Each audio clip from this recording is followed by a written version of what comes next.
好来，乡亲啊，继续来看女性力量的展现。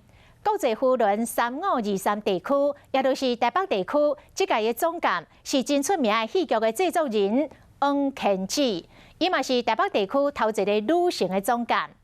王乾子希望讲，会当甲过去伫戏剧传送的正面的价值继续来延续。伊嘛伫就职的典礼，特别来感谢伊的恩师，也就是公共集团的董事长陈玉秀对伊的提拔。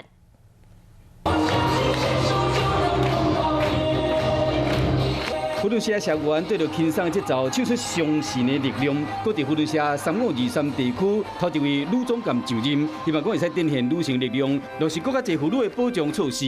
那我想说，我是第一个女性的总监，那至少我在子宫颈癌、卵巢癌跟乳癌这个部分，我是可以推广的。要接触一系列女性议题电视剧，王乾子伫就职典礼真感念恩师公共集团董事长陈玉秀的栽培。他在课堂里面就非常的认真，而且他办很多的公益活动。我认为在现在这个时代，由女性来担任领导人是非常重要的。